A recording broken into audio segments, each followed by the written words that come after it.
Stop lying to yourself. We're not white. We lack melanin. So take a moment, pause the video, and really look up what melanin does for the body and how it helps us be a part of the planet. So I think we should all, as white women, just admit we're jealous of black women's hair. What's up, guys? Welcome back to the channel once again. So guys, white American confirm they are jealousy of black as they learn racism isn't fashionable anymore. So in today's video, we are going to see that white Americans, they are now realized that they are, for so long they have been they have been being jealousy of black people, because these people, they are not happy seeing black people thriving in America. These people that have been voting against racism, these people that have been voting to punish black people in America, but this time round it is like also the same punishment they voted to punish black people, it is also punishing them. And right now they are now realizing that for so many years they have been jealousy of black people. So kindly guys, I want you to watch this video and see how they are coming out exposing themselves. Then I'll be back with more comment. All credit goes to the original creator of the video. I'm your host, Dash Lifestyle. Remember, this video, it is only for educational purposes. Give this video a thumbs up. I don't think people realize how exhausting it is to be black everywhere. Not just in America, not just in the South. I'm talking globally here. Because wherever we go, there's a version of the same fight that's just waiting for us. And it's one thing to feel like a second-class citizen in your own country, but it's another thing entirely to realize the whole world sees you that way too. You ever hear people say, just leave, America's the problem? As if racism is something that you can outrun. As if anti-blackness is some sort of American export. So let me tell you something. In Brazil, which is the blackest country outside of Africa, police kill black people like it's sport. But it's not just the cops, it's the beauty industry that sells skin bleach. It's the store owners that follow you. It's the neighbors that flinch when your child walks by.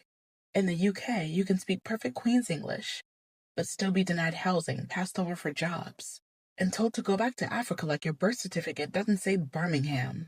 In France, they don't need to say black to criminalize you. They just hide it behind secularism. They ban your head wrap, regulate your natural hair, silence your protest chants, and when you speak up, they act like you're the problem. And the people? They'll clutch their bags, they'll ignore you in interviews, and whisper the N-word when they don't think that you understand French. In China, black students were kicked out of housing during COVID, just for being African. But long before that, there were restaurant bans, fake job ads saying no blacks, and videos mocking our features going viral with millions of likes. In India, you'll be fetishized on one corner and insulted on the next. And if you're African, they'll stare, laugh, and sometimes they'll spit on you. In Ukraine, when the war broke out, white refugees got seats, and black refugees got barricades. In Libya, we're still being sold in 2025. And nobody's storming embassies for that. Let that sit, because being black is not the issue. The world's relationship with blackness is. And here's what bothers me the most. They want our rhythm, but not our presence. Our slang, our dances, our music, our clothing. But not our humanity. They'll rock locks on a runway but call them ghetto at school. They'll say Wakanda forever and still scream monkey at the next black soccer player. They'll ask to touch your hair, or not even ask. They'll mock your nose, and then turn around and say that you're too sensitive. And don't even get me started on influencers. Black American culture gets ridiculed as loud or uneducated until someone else steals it for likes. We're told that we don't have culture by people that are dancing to our beats, speaking our slang, and wearing our clothes. We are everywhere, but still nowhere. Loved, but not protected. Seen, but never safe. So if you've been feeling it too, that quiet aching exhaustion that comes from just trying to exist, you're not broken, you're not paranoid, you're black, in a world that's been trained to hate you. That hate lives in systems, but it also lives in people, in the stares, in the silence, in the smiles that tighten when you walk into the room. But here's what they can't erase. We are global, we are ancient, and we are surviving. From Accra to Atlanta, London to Kingston, we are still here. And the moment we stop letting borders divide us, That's the moment we become unstoppable. Now that you're back, tell me, we can't be out in the sun. We can't have the same relationship to the planet as those who have melanin. It's our inferiority, not supremacy, not superiority.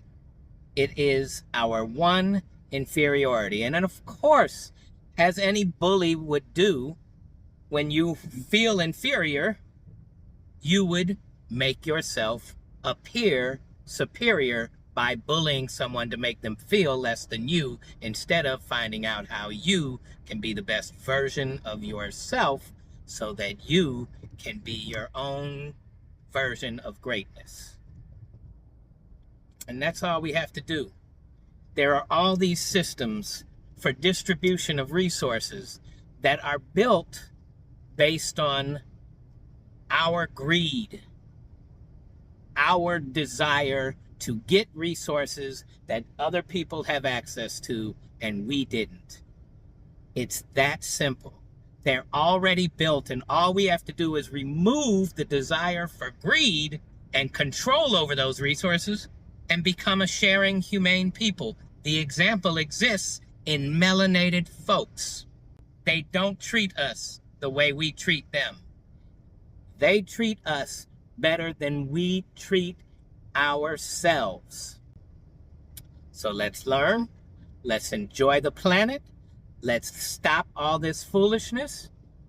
And let's support those with melanated skin so that we may learn how to be humane in our own way. Race for what? You cannot convince me that racism isn't jealousy. You just cannot convince me. Racism is jealousy. I don't know why it's jealousy. I mean, I understand the jealousy part, but why turn it into racism instead of admiration, you know? But I think that's what jealous people do. You know, the inventors of racism really looked at literally everybody else around them and were like, all of you? All of you. Literally all of you, except us. And I guess they couldn't stand it. And I get that, because they looked around and they were like, so it's everything. It's the face card, it's the body, it's the genetics, it's the culture, it's the food, it's the clothing, it's your homelands, it's everything, it's your women. I'd be jealous too. I'm not gonna lie. I'd be jealous too. I don't know if I'd be heinous like most of those people, but I'd be jealous too, you know? So yeah, racism is jealousy. Highest form of admiration, I guess. Racism is about jealousy. If you think that's a reductive statement, please stick with me. When I say jealousy, I'm talking about insecurity, which is really what jealousy is, but I think it's easier to understand if I say insecurity rather than just jealousy. Because we know from appropriation that we are very jealous of other cultures. Why would we want to listen to the music, eat the food, wear the clothes, do the hairstyles, have everything, the language, but not give credit where credit is due and not uplift the people who created it? White people are so lost in feeling like they don't have a connection to culture, especially many of us who are very far removed from our European roots. And I think the need to fill that space and that insecurity of this lack of culture and lack of something to call our own is often filled with cultural appropriation and the idea that being white is superior. I was first introduced to this concept of racism being jealousy in college, and I can't trace it back to one particular scholar, but I would like to give credit where credit is due to that Black scholar. If you can find anything tracing it to one particular person, please leave that in the comments.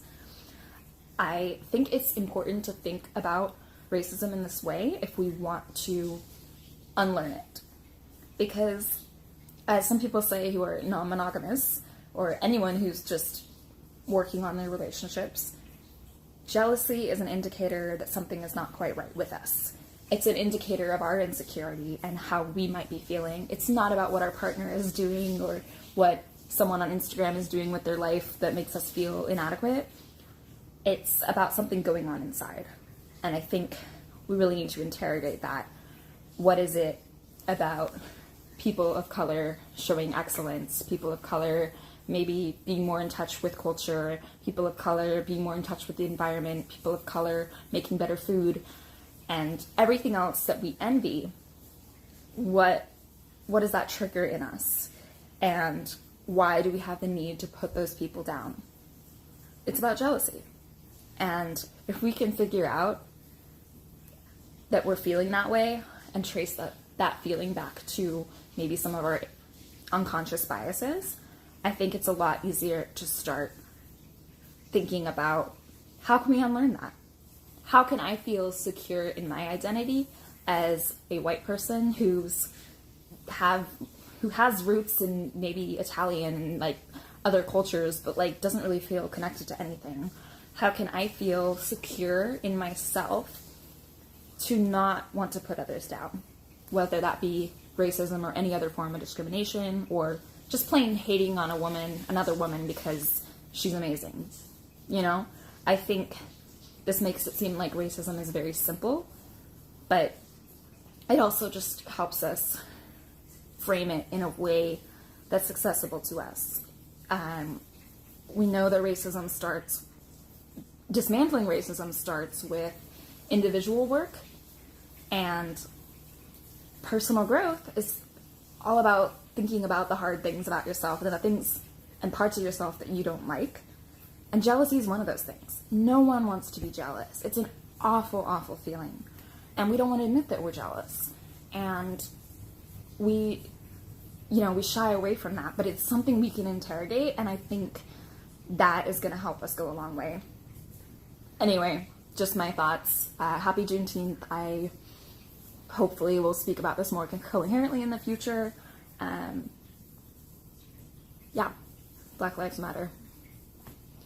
The way this country treats Black women is rooted in absolute jealousy. Like, it all goes back to that jealousy factor. And when I say jealous, I mean that on every single front, from everybody. When we wear wigs and we put on lace fronts and stuff, y'all be like, oh, that's not your real hair. You're mad because we still look beautiful, regardless of if we're wearing our natural hair or if we're wearing hair that looks like yours, that you force us to wear. And then to feel so threatened by us that you pin Black men against us is actually diabolical. It's diabolical. Y'all forced them to demonize femininity. And now we're in 2025 having to unlearn all of it. Every time I heard Black people talk about, why do they hate my skin? Why do they hate our skin? Why do they hate our skin, man? Man, I'm going to say this, man. They don't hate the skin. They hate what the skin represents. They don't hate the skin. They hate what the skin represents. They hate the skin because it's you. They hate the skin because it represents strength. It represents love. It represents peace. It represents the universe. It represents everything positive. It represents oneness, creation, creator. You feel me? It represents originality. It represents the diamond in the rough. It represents everything positive, man. So that's why they hate the skin, man. That's why they hate you. That's why it's jealousy. I don't think it's hate, it's jealousy. They know that your skin is not just a skin, it's a transmitter. So this lady asks, this Black lady, are white women really that scared of Black women? And I'm going to say yes. And this is my opinion as a white woman who is 53 years old and has lived in the South in Georgia in my entire life. But it's not being scared, but it's a fear. And it's not a physical fear. It is the mental fear. It is what we see in you and what we see you doing and how it challenges us and the fear of that. So we see Black women and we see how strong you are. We see you coming together as a community. We see you supporting each other. We see you supporting your community, supporting your families, supporting your children, going out and fighting for your rights, being authentic in your race and in your femininity. Anyway. And we're jealous. I think we're jealous because we would love to be that I think, and we don't know how to break out of the indoctrination that we have been suppressed by our entire lives. And I'm not giving white women a pass, don't get me wrong, but I know I, and most women, white women have been told our entire lives, be quiet, know your place, be a good girl, don't rock the boat, don't be too much. And when you are any of those things, you are ostracized because you have rocked their boat. And that is what Black women are. You rock our boat, our mental boat, because you challenge us to look at how we are deficient and not living in our truth, and it makes us uncomfortable. And people don't like to be uncomfortable. And it makes us start to question ourselves, and people don't like to question themselves. We would rather live in our little bubble of white supremacy and what we know and comfortableness. I know that's not a word. Than a lot of people would, white women would, rather than challenge themselves to grow and know more, because it's easy. Doing the work is hard. It's really hard. I've been doing the work the past several years, and it's hard. It is hard admitting some truths about yourself and some truths about yourself as a white woman. So yeah, I think that white women are scared of Black women because you challenge us in that way, and a lot of us don't like it. And that's why we fear you. It's because we fear what you make us face. Please recognize that a lot of the anti-blackness directed towards Black Americans from foreign people of color derives from jealousy. See, to be Black American is to be marginalized and disenfranchised, but from a foreign perspective, you're marginalized and disenfranchised in America, which is the best place to be marginalized in, from a foreigner's perspective. I am from a foreign family. I've said this before and it bears repeating. My family is Jamaican. I'm mixed race. I was born in Montego Bay, Jamaica, emigrated to the United States when I was 5, and I am now a naturalized citizen. So in addition to growing up and being socialized in America and matriculating through the American public education system and the university system, I have that lived perspective in addition to the lived perspective of being raised by foreigners. Like a lot of the opportunities for advancement, for job placement, for obtaining a formal education that are here in America, that exist in America, are of course taken for granted by American citizens who are born here. These opportunities are unheard of in most parts of the world. For example, in Jamaica, the opportunities for employment, right? You can graduate from high school here in America and literally go work at Target or at the Dollar Tree or go learn a trade or something like that. It's not desirable. It's not what society wants you to do. You know, society says that you should be working in a corporate structure, but the opportunity at least exists. There's also opportunity for obtaining a 4-year college degree through the provision of student loans that are widely available to most eligible individuals, in addition to community college and junior college that's available to folks who wouldn't qualify for federal student loans, but who can work and put themselves through school and pay for tuition out of pocket.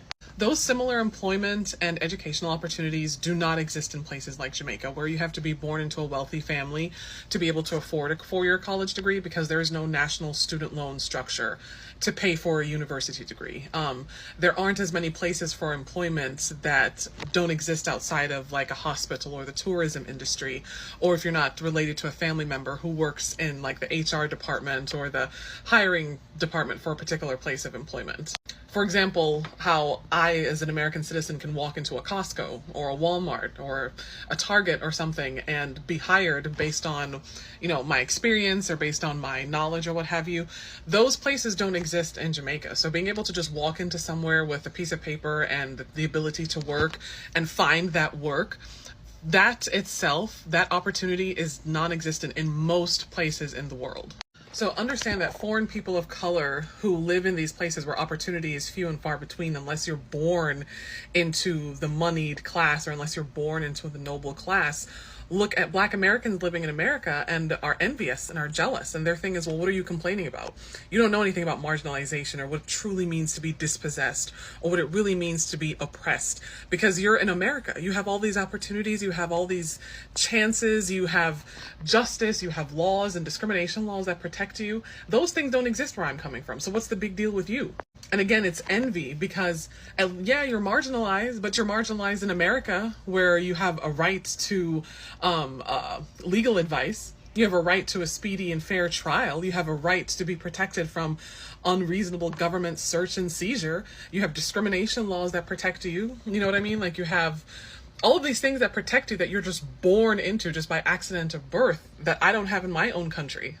Mix that envy and jealousy in with the existing anti-blackness that pervades almost every society on the planet, and boom, you have activists and the Palestinian liberation movement being anti-Black and racist towards Black Americans. For my Black American brothers and sisters, understand that that's where a lot of the antipathy from other foreign people of color comes from. It's nothing, its basis is in jealousy and envy, and even though that sounds like an oversimplification, I promise you it's not. Again, I grew up in a foreign family, being raised by foreigners, living here in America, while at home I was being socialized as a foreigner, and then in public society and public schools that I was attending and jobs that I held, I was being socialized in American. As an American, I can tell you that perspective that I'm speaking from is absolutely valid. And one last thing, another perspective to add to this is that when you come to America as a foreigner, in addition to fighting white supremacy, in addition to fighting poverty, now you're fighting xenophobia, right? Now you're fighting the immigration system and having to spend tens of thousands of dollars, if you have it, and years matriculating through the immigration system in the US.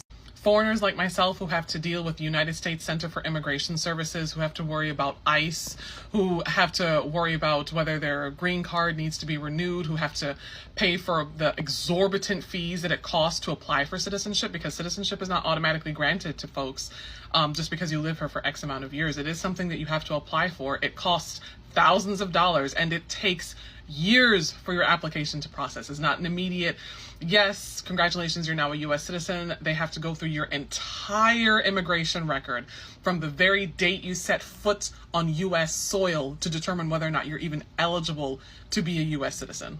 And all while that process is ongoing, you are experiencing xenophobia, you are experiencing struggling with your dual identity. On the one hand, you're not fully American, so you're not quite in with American crowds, but on the other hand, your family and your immediate network don't view you as being a full native of the homeland either, because now you live in America and you grew up here and you've been socialized here. So you struggle with those identity complexes and whatnot, all while you're waiting for the US government to turn around and say, okay, yeah, you can be here forever now, basically. My mom raised my sister and I while my mom and I were undocumented immigrants. My sister was born here, thank God, but my mom and I were undocumented immigrants for 15 years. Not because we came here illegally, not because we came here, you know, by subverting the process. We arrived with visas. My mother was married to my father, who was a Jamaican national, who was also a U.S. citizen. So this process wasn't because of any of our own doing. We came here, lived an upper middle class lifestyle, and came from the upper class of Jamaican society, and yet and still we still struggled. So for my Black American brothers and sisters, add all of those nuances to not explain away or to justify the racism and the anti-blackness that we're seeing from foreign communities of color, but to explain it so that you understand where it's coming from. Foreign people of color are deeply envious of Black Americans and the privileges and the liberties Black Americans seemingly have here in the United States. And yes, they full well know that those privileges are always at risk of being taken away by white patriarchal structures, because these foreign communities of color are subject to those same structures abroad. They know that. The issue is that unlike Black Americans, they don't have the balls to stand up to those patriarchal structures. And that's another element of the envy. Something that my Black American friends have taught me, a phrase that I carry with me everywhere, is that closed mouths don't get fed.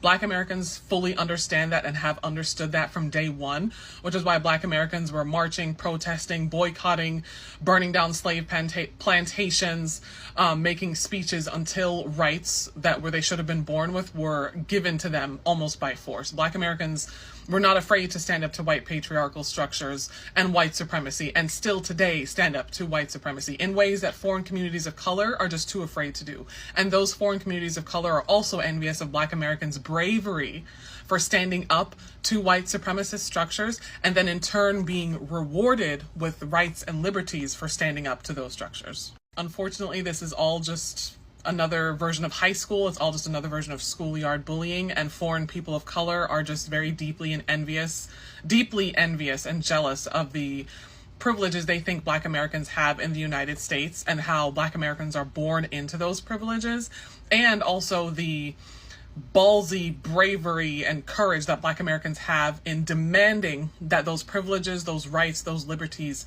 stay in place. So I just heard that white women are jealous of Black women. They want to be advised and aided by Black women, but they don't want Black women to surpass them. And white women have an inferiority complex when it comes to Black women. This is what actually is being admitted on the internet. Is this true? Do white women feel inferior to Black women? Are we really that disturbing to white women's peace because of who we are and how we exist in the world? Is that what's really happening? I really want to know, because I'm unsure as to how to respond to this. I have accidentally befriended people, white people, who are racist against Black people, but not racist against me because I'm Hispanic. And I just want to explain why I think they're like that. I know that it's obviously not every white person is racist, you guys, but sadly, here in Texas, I have met people who, once I start hanging out with them and they get comfortable with me, they do say racist things or things that are just not okay directed towards Black people, but they're completely fine with me being Hispanic. A lot of times these are people who, maybe I meet them at work and they hear me translating for like a customer or someone who doesn't speak English, and so they know I speak Spanish, and they find out that I'm Hispanic and everything's fine, and I'm like, oh, like this person is like fun to hang out with. But like I said, they get comfortable with me and then they start saying racist shit. I think the reason they do this is because they romanticize Hispanic culture. So, because me specifically, you guys, I'm Puerto Rican. My mom was born and raised in Puerto Rico. She lived there like the first 20 years of her life until she moved away. And I think they romanticize that specifically because when they think of Puerto Rico, they're like, oh, the beaches, like maybe I should go there next summer on vacation. They think of like West Side Story. They're thinking about like the arroz con habichuelas and the sorullos and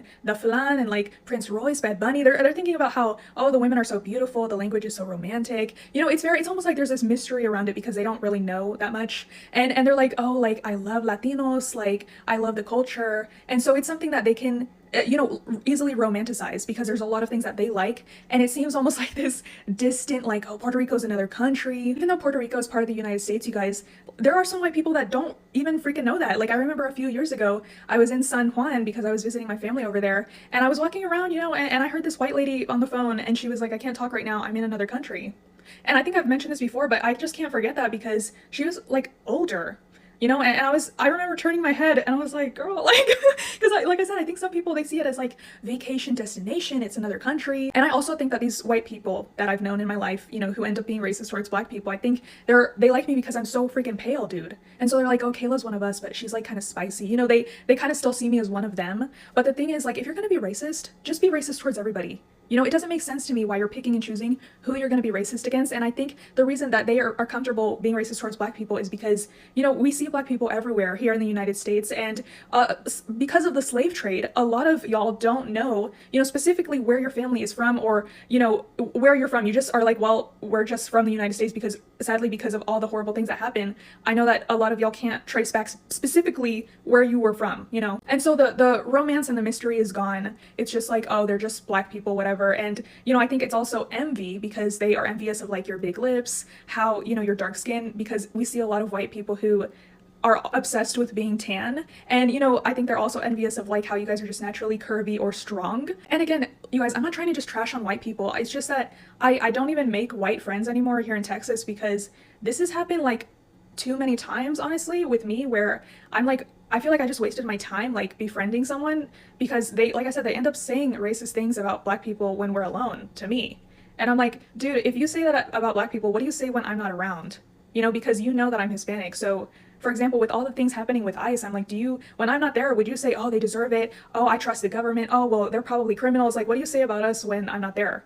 Like, if you're okay being racist towards one group of people, I mean, I have to assume that you're being racist towards me when the time comes or when I'm not there. And you know, I know this is like a huge rant, and I'm not trying to be mean or like be like I hate white people, but this is literally something that has happened over the course of a couple years, you guys. That it's the same thing happening with me, you know. And I'm just like that, you know, that I've noticed from white people that I will befriend, and that's why I think they do it. Because for a long time I didn't get it. I was like, why are you acting like that? And then I was like, oh, okay. You know, I started to connect the dots, but you know, like I said, it's not okay, dude.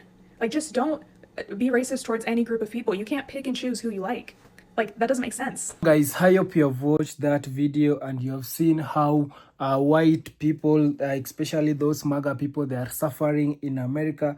And also these people right now, they are now realizing that for so many years, these people that have been doing a wrong thing for voting for racism, these people that have been voting to punish black people and immigrant people, but this time round, the same punishment they voted to punish black people and immigrant people, it is also punishing them. So right now, we are now seeing that for so many years, these people that have been jealousy of black people, because whenever black people, they are trying to progress in America, these people, they will always find a way to bring black people down. So these people, they are feeling threat when they are seeing that black people, they are thriving in America. They are being they are not feeling well when they are seeing black people that are becoming more successful in America. And that's why these people that have been voting against their own interests, these people that have been voting for racism, and right now they are realizing that racism, it is very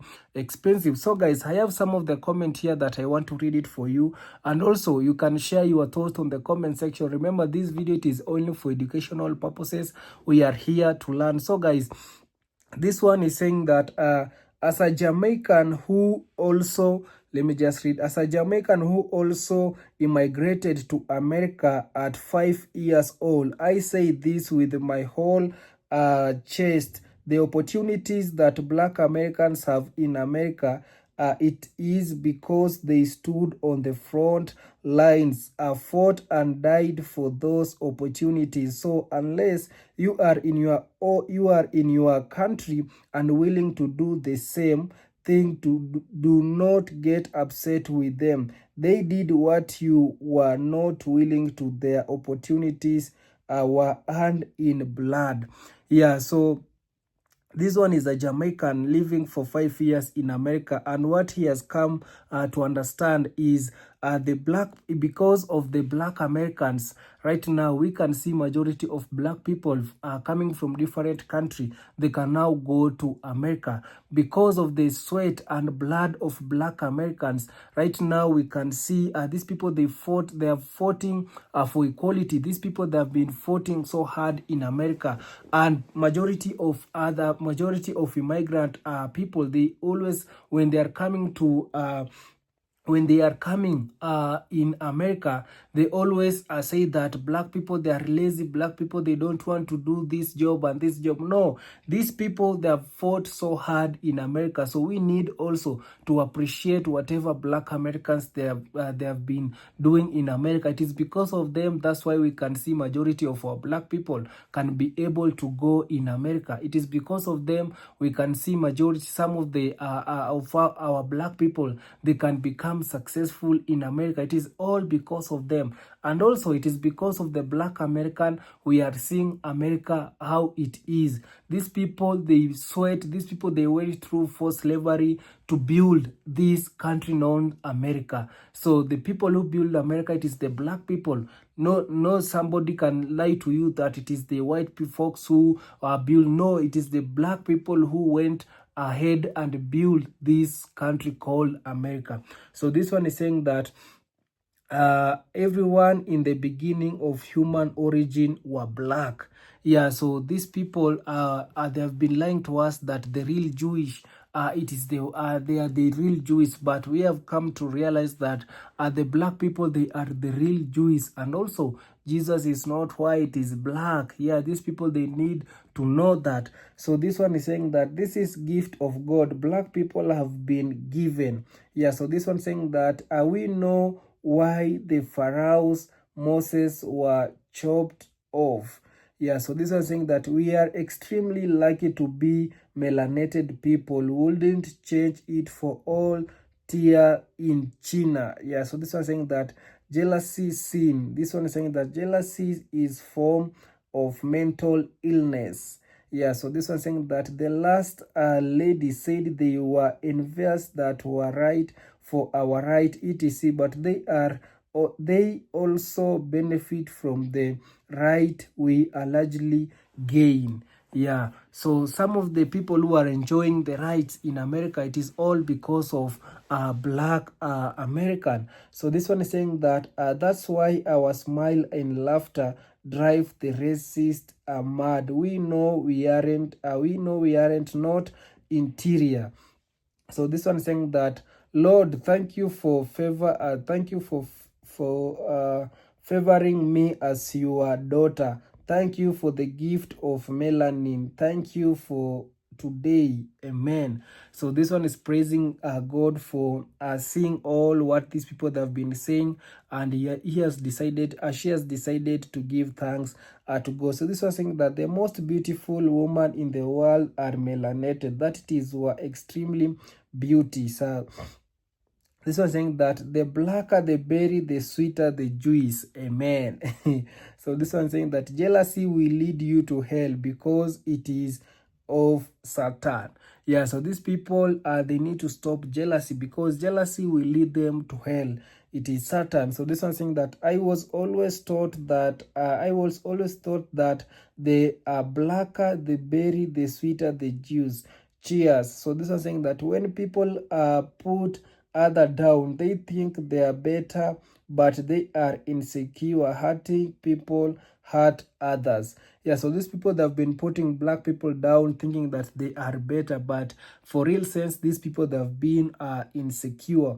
So this one saying that jealousy, amen. So this one said the Jamaican sister was on point, but I have to give the Caucasian young lady her props for her truth. She was nervous and shaken, but she was truthful. Thank you.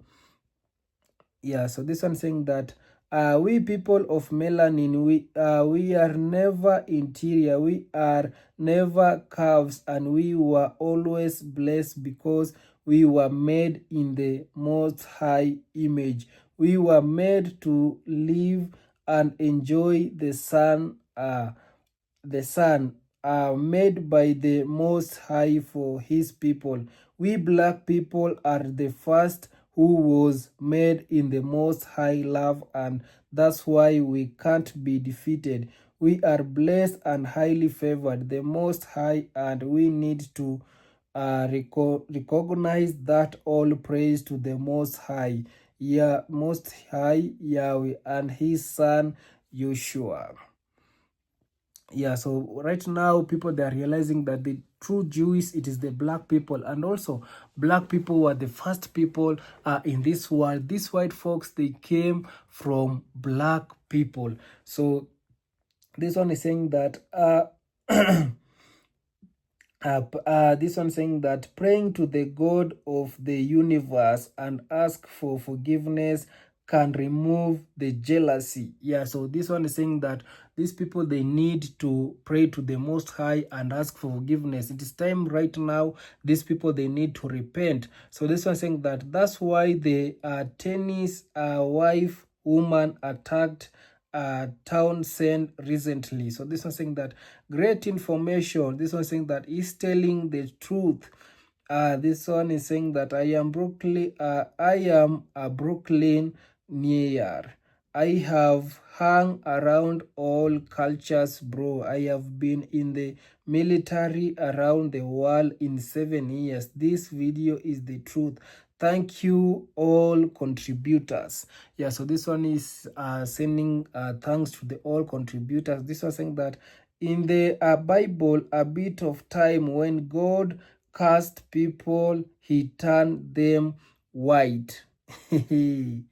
So this one is saying that in the Bible, a lot of times when God casts people, he turn them white. So guys, you know what to do with that information. So this was saying that we are trained not hate each other. So this one saying that what good is white right that isn't enforced by the government. Yeah. So this one thing that no one is better than the other. Yeah, I've been telling you that no one is better than the other. We are whole human being. Blood, it is running, the same red blood, it is running in the same white nerve. So we need we need to know that we are all human being. We are not better than the other.